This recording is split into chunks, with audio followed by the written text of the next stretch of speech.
Hello and welcome everybody. My name is Yusuf Zaini. I'm a principal software engineer at Red Hat India. And today we'll be talking about how can we develop secure and compliant applications. So this is our mission. How to prevail sense of security in application developers. Sounds fancy, right? But let me make it simplified for you. So we are actually trying to touch on several points which makes a developer insecure. So by the time this presentation is over, we want all the listeners to go back and code with confidence and leave the introspection part on something else. What that something else is, that is something that we'll get to know as the demonstration proceeds. So the first point, what is a dependency, package, library or module?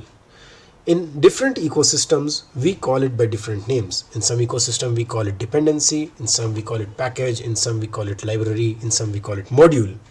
But what exactly it is? So many a times we want to do a lot of operations in our code, which is actually already done by someone else, and that is available for free as an open source. So what do? We actually use that code directly in our project, and we actually reuse something that has been already been implemented by someone else. So that is how we reuse code which is publicly available.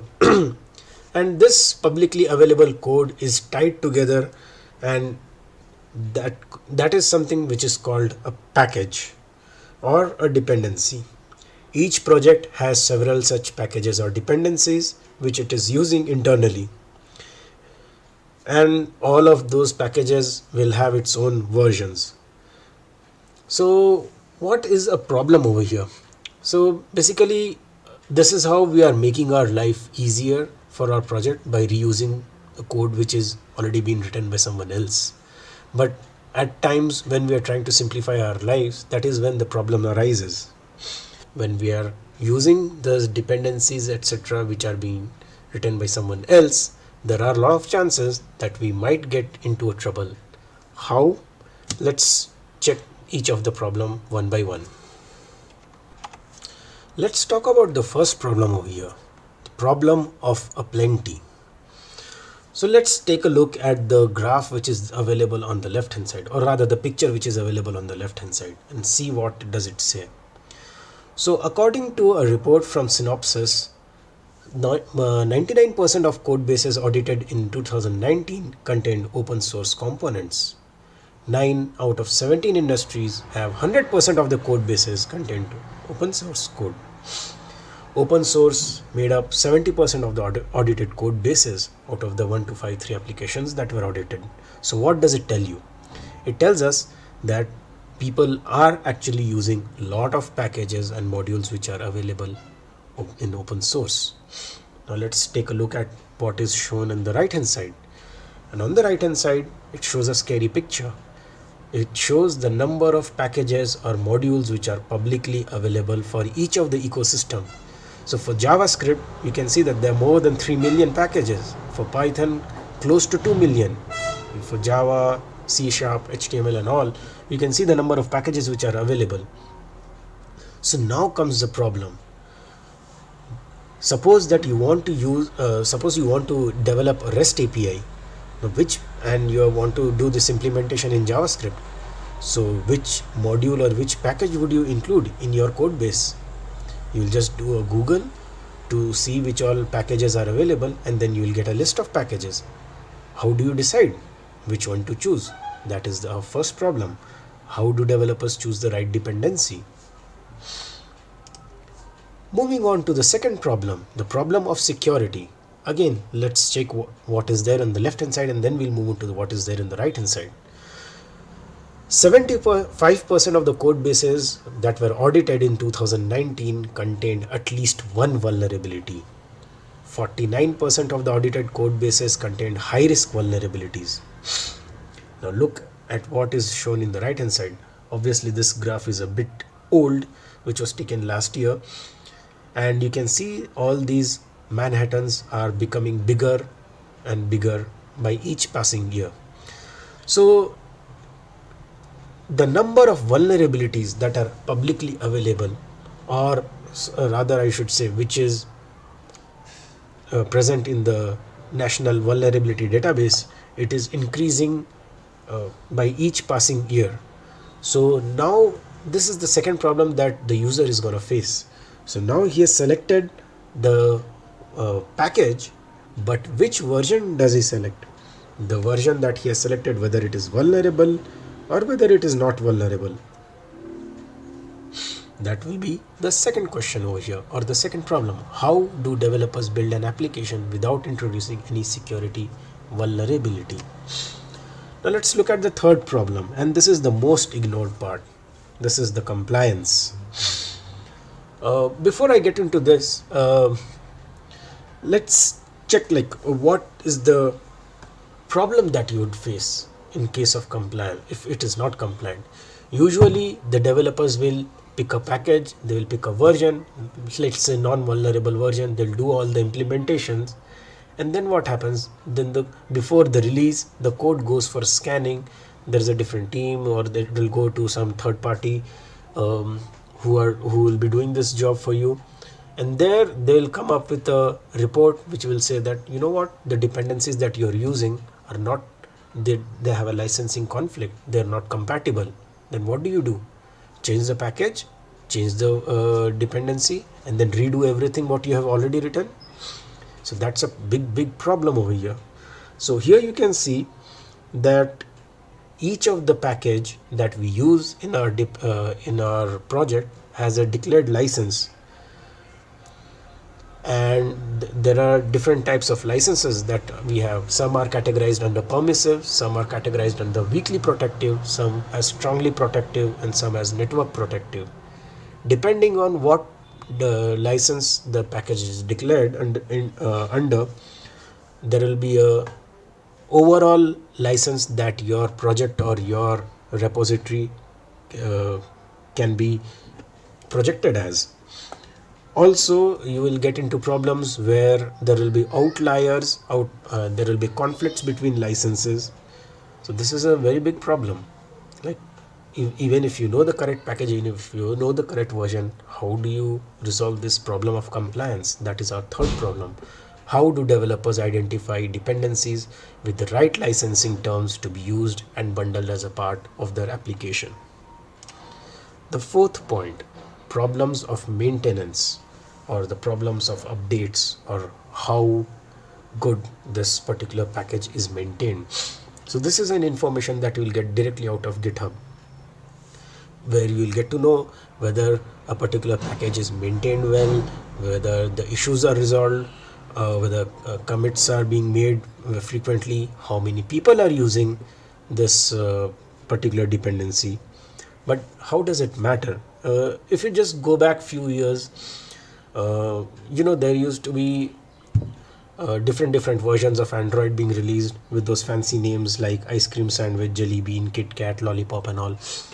So the mobile phones that were released in those days, they used to come up with this used to be a feature in those days, that this mobile phone is currently running Android KitKat, but it is compatible with the future version that's going to be released of Android Lollipop and stuff like that. So people actually used to decide and buy their phones accordingly. They wanted to make sure that the phone that they buy is able to upgrade itself to the latest operating system, and they get all the latest updates and all. That used to be a USP in those days. So the same is applicable over here as well. So when we are deciding on a package, we should always be choosing the one which is well maintained, and not which is just where the code is written and then nobody is taking care of it. So that is the fourth problem. How do developers select the right upstream dependency which is well maintained? So now let's recap these four problems in 4 points. The first point, how do developers choose the right dependency? The second point, how do developers build an application without introducing any security vulnerability? The third point, how do developers identify dependencies with the right licensing terms to be used and bundled as a part of their application? And fourth, how do developers select the right upstream dependency which is well maintained? So now we have talked about 4 major problems, but What is the solution? Here is a solution that you guys were looking for. Time for some action. So let's jump into the demo. For the demo, I will be using the VS Code extension that we have for dependency analytics. So for the extensions, you can click here and you can find our extension plugin over here. And you can see these are the number of downloads that we have so far. It's more than 52,000 and it has a 5-star rating, which is very good. And here you'll see all the details about the plugin. It gives you entire information in the description. Now let's quickly jump to the demo part. So for this I have picked up a Node.js example, and for the first part let me open the manifest file. So this is the package.json, and see, as soon as I open the file, you can see a pop-up has appeared which says that it has scanned 7 dependencies and it has flagged 6 known security vulnerabilities and 3 security advisories. So let me first tell you the difference between security vulnerability and security advisory. So all the vulnerabilities which are publicly available in the NVD, those are all called as security vulnerabilities. But then Snyk has its own curated vulnerabilities. It keeps on monitoring the different repositories and packages and keeps coming up with new vulnerabilities which are not yet published or not yet publicly available. So all these sort of information are called security advisories. So you can see here the ones marked with red are actually the vulnerability, and the ones marked with blue are the advisories. So if you move your mouse pointer on any of the vulnerability, it will tell you all the details. So it tells this is the package, this is the version that we are using, how many security vulnerabilities are associated, how many security advisories are there, what's the exploit, what's the highest severity level, and what is the recommended version that you should be upgrading to. So for this, if you just click on quick fix, it will give you a suggestion that we should be moving to 4.17.20, which will resolve this problem. So let's click on that and save this file, and you see that that particular vulnerability is now gone. And if you just move back to the previous version, it immediately scans and tells you that there's a problem with this version. Similarly for security advisory, also it shows you all these details, but because it's an advisory right now, it doesn't have the exact versions which are affected. It's still like under process. That is the reason we do not have a recommendation for that. Now let's go to the second part, which is the stack report part, which gives you more details. So here you would have seen that it is covering only one of the problem, and that is the security vulnerability part. It is not covering the other parts that I was discussing or the other problems that I was discussing about. So let's check how do we resolve the other problems. So for that you need to right click on the manifest file and then go to the dependency analytics report.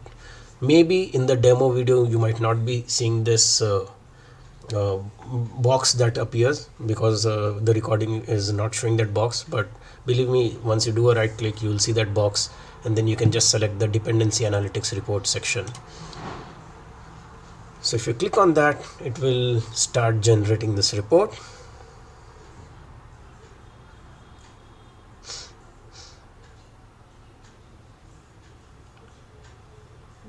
We need to wait for a few seconds before the report loads.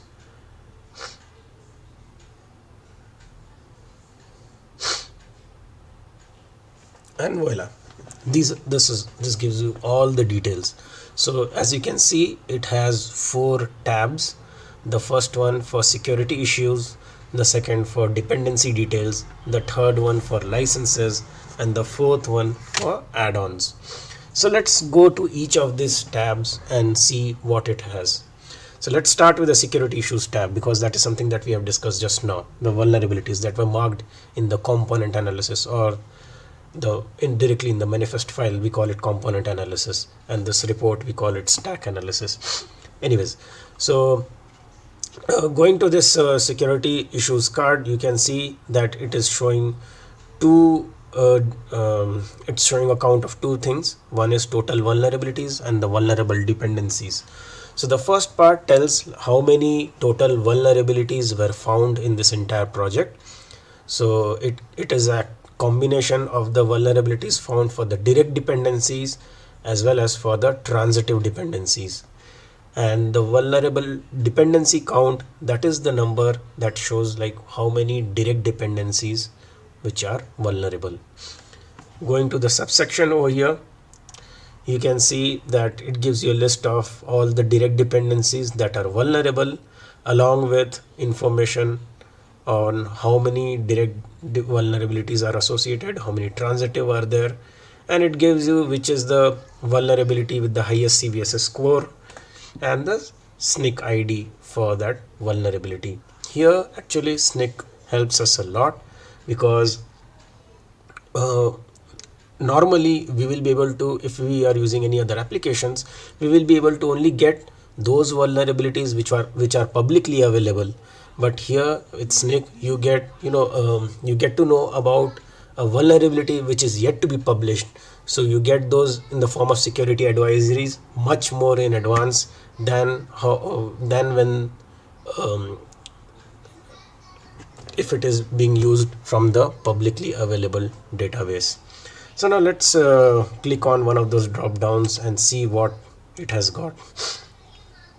So for Lodash, it is giving me what is the current version which is being used and the recommended version that we suggest that we should be upgrading to, and that is the version which is non-vulnerable, which we just now saw.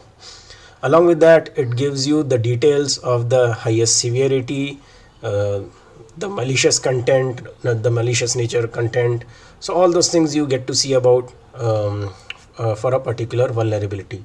For more details, you can just right click and go to that SNCC page, and it will give you more details about a particular vulnerability or a dependency.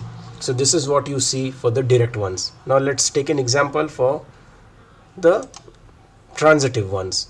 So here for LibNMap, you see that there are 3 transitive vulnerabilities. Let's click on that, and you see here there is a transitive dependency called Locutus under LibNMap, and it has a vulnerability of CVSS score 9.8. Clicking on the details part, again you can see what is the current version of the Locutus which is being used, along with the version that we are suggesting. And it also gives you the detail of the vulnerabilities, etc., as I spoke of earlier. Now here there's a thing that if you are not a registered SNCC user, then you will not see so many details. Right now the view that you are seeing is for a registered SNCC user. That's why you are seeing the severity, malicious content, and all those details. If you are not, you will not see these many details. You will just see the basic ones.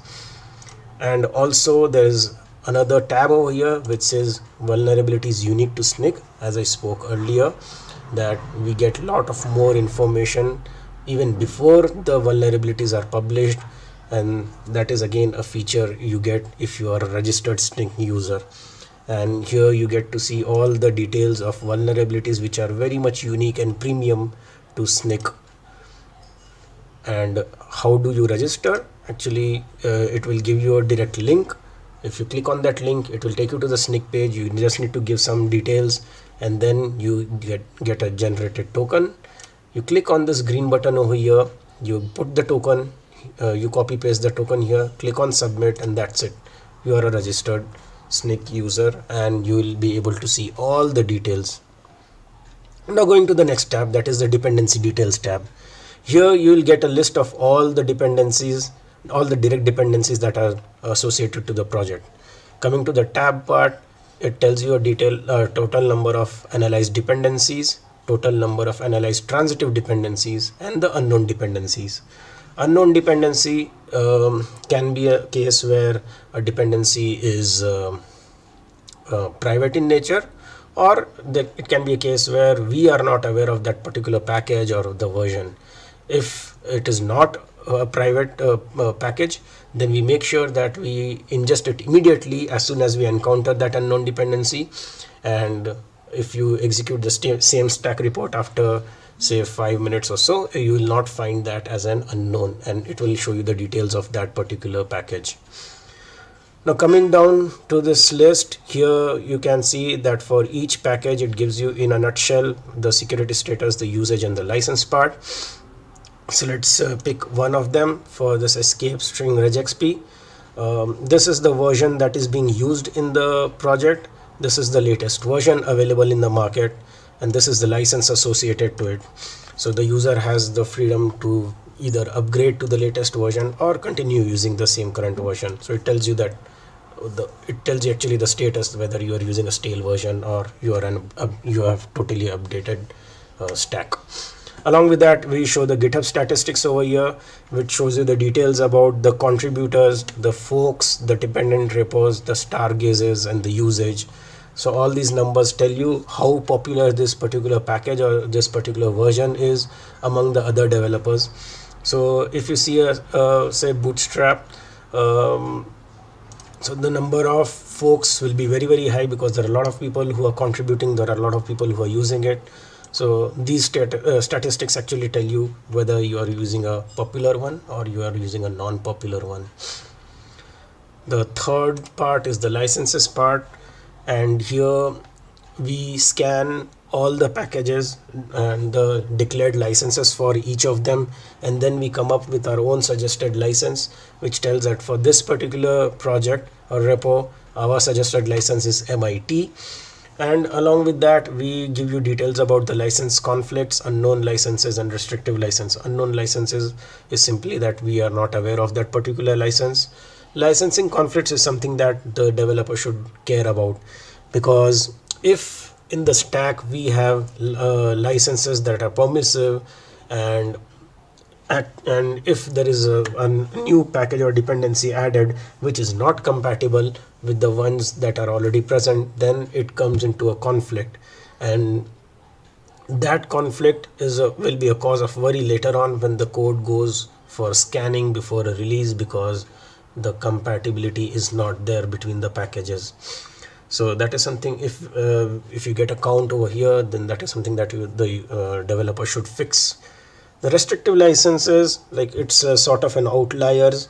So if you are using all there are different cases, right? Permissive, strongly protective and all. So if you are using packages of one type, and then there is a more restrictive package that you have added, and if it is not compatible, then if it is compatible, then it will show you in the outliers section. If it is not compatible, obviously it will show in the conflicts. So nothing to worry about in case of restrictive. It's just that an information that we are giving you, that you are making it more restrictive. But yeah, in case of conflicts, there is definitely something that the user has to take an action on. And the last part, that is the add-ons part. Here we have this AI powered recommendation that tells the user that when we scanned your dependency stack, we came up with a suggestion which says that along with the dependencies that you are already having, we suggest that you should be using all these dependencies as well. Along with that, we tell the confidence score. We give an option for the user to give a feedback, +1, -1, depending on whether they like the suggestion or not. And if you click on here, you see the details of what is the latest version available for that particular package, along with the license and the GitHub statistics to show how popular that package is. Do we ever have a situation where people talk about data without any statistics? So let's see some statistics over here. So this is the data that we have in our system. There are more than 6 million nodes.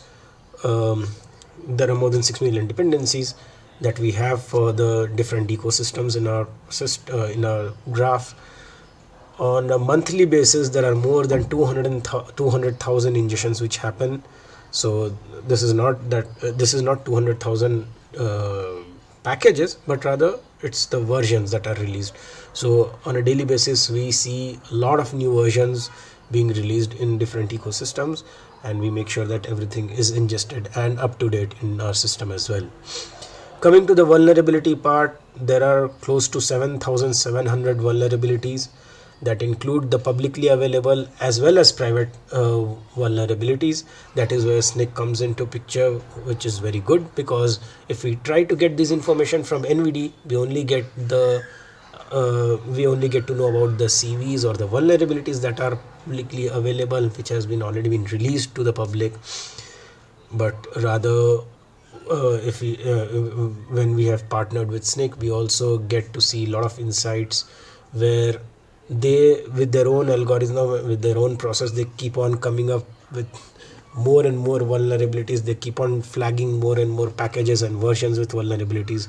That is what we call it as private, so it's not yet publicly available. That's why when you use this platform, you get a lot more vulnerable information than what you will get if you use any other platform which is actually using the publicly available information.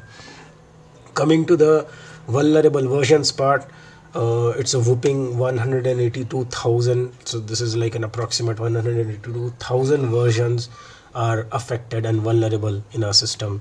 So that is the data that we have. So first let's talk about how do we do it. So we have actually three total stages. So the first stage is data gathering and normalization. The second stage is AI/ML training and retraining, and the third stage is presentation and integration. The first two stages are an offline job. So this is something which happens without the user getting to know about it.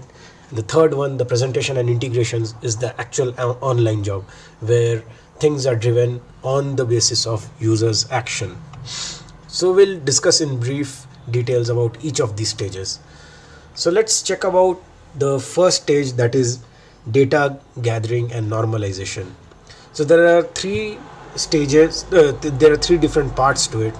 The first one is getting the information about the package and the vulnerabilities. The second is getting the GitHub information. That is not shown here in the flow diagram because did not want to make it more complicated. It's already complicated, I know. And the third one is getting the vulnerability information. So let's talk about the package and version information first. So before that, all these gray boxes that you see over here with the OpenShift symbol, all of these are different microservices running on OpenShift. So we have this upstream monitor which actually keeps monitoring the different ecosystems that we support, currently Python, Maven and NPM, and it gets to know about any new version or package that has been released, and the same is then added to Amazon SQS. And from there we have these worker processes listening to those queues, which picks up the information from there, does its processing, puts the different logs into the RDS. Like it goes through different stages and processes or tasks and flows, so it keeps a log of all that in the RDS. And then finally uh, the final JSON or the final data set that we have for the package and the version, we put it into the Amazon S3. From there, our graph sync service kicks in, which picks up the information from there and finally puts it into a readable format in a sequence manner in a graph. So this is one part of it where we get the package and version information. The second and most important part is the vulnerability information. So for that we have partnership with SNCC, which who shares the vulnerability information with us. So there's a lot of information that we get from there, and we need to pick that information, do our processing, do a lot of conversions and make it compatible for our system. And then once it is compatible, that also goes through the graph sync into our JNS graph, that is the graph database. And the third one is the GitHub statistics, which is not shown in the picture over here. So again, we have a timely job, cron job that keeps on running, which updates the GitHub statistics, because we cannot show stale and incorrect data when we are talking about so much of statistics. So we need to make sure that it is always updated. So we do show those, we do update those things via cron job, and again that also goes to the graph. So this is the data gathering and normalization stage. The second one is the ML part, where we do the dependency analytics, where we'll discuss about the dependency analytics architecture. This is a very like I have not covered this in detail, and the reason for that is like there's an entirely different team which works for this ML and AI part. And if I have to discuss about that in details, about the models and the process and all involved, that itself will be a different presentation. That is the reason I've kept it as minimal as possible. So we do fetch data via BigQuery, and then we have our AI and ML training depending on the different models that we have for different ecosystems, and that data goes into the RDS and S3. And then we also have this retraining pipelines, which keeps on um, updating these models on the basis of the stacks or the dependencies that we get from the users, and that helps us in improving our model and making correct or more accurate predictions. So I won't get into details of that. Let's quickly skip to the next part, that is the presentation and integration. So this is the part where the user comes into picture. So user, either in the form of an API call or via the VS Code extension, makes a call for, there are two different calls. One is for the component analysis, one is for stack analysis. So I'll explain you in details later on what these are. So those calls fall into our API service. That is that is a service that is facing to the users or the customers, like they are able to access those APIs. And then internally we have our backbone service, which does all the processing, getting the information about the dependencies, about the vulnerabilities, etc. Puts Does a lot of computation. And for all this we need the Janus graph, because earlier I explained to you that all the information is stored over there.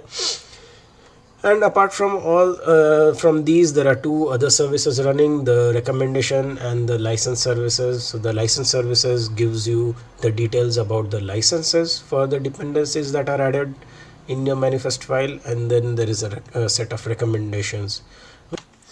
Wow, that was great. But how do we manage all this?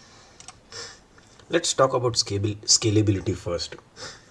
Our entire platform has been broken down strategically into different microservices. All these are running on OpenShift. So we have this S3, uh, SQS, Graph, RDS. All of this is provided by AWS via different services. Microservices, OpenShift, and AWS services. All this in a combination gives us a seamless experience and gives us a very good and robust support. Now, talking about the deployment and availability. So, as I mentioned earlier, everything is in microservices. So, the entire code is packed in the form of an image and deployed on OpenShift. Kubernetes comes into picture and helps us with the load balancing and auto scaling. As far as testing is concerned, we have lots of different levels where we check. We have the unit test checking. We have the code coverage. We check the maintainability index. We check the cyclomatic complexities. We check the even smaller linter things we check. And then once all this is passed, we also have a end-to-end test cases running, which does the regression test. So for any small change that we make, we get a proper testing done for the entire platform. And that is how any change gets into the production. And let's make sure that whatever changes are sent into production, everything is perfectly working and it doesn't break anything else. And the last line I think will be interesting for all, that whatever we do, everything is open source. Now let's talk about some of the marketplace presence. I've already demonstrated our VS Code extension. We also have our extension available in JetBrains. And as for the ecosystems, we support Maven, Java. On Node, we have everything covered in the JavaScript part.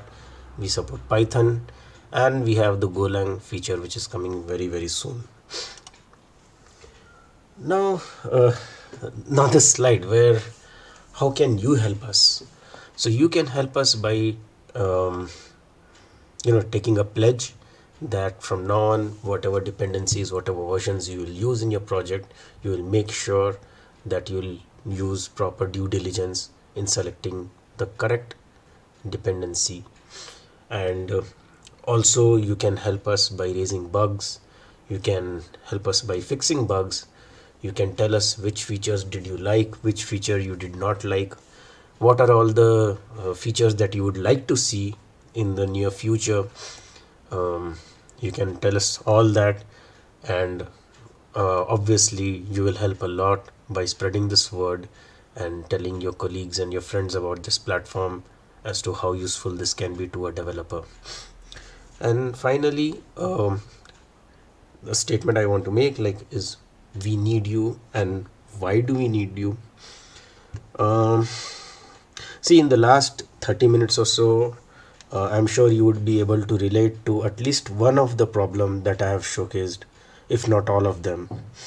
In your career, either you would have got a good red email from the security team flagging a vulnerability, or from the compliance team telling you about an outlier or problems with the license.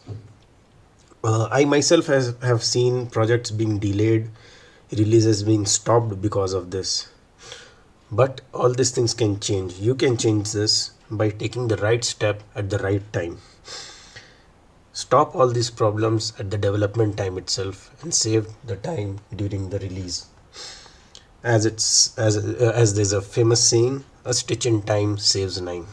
And with this quote, I would like to come to an end and thank you for listening to me.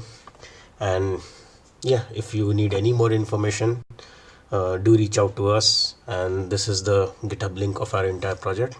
Do check it out. um, that's it. Thank you.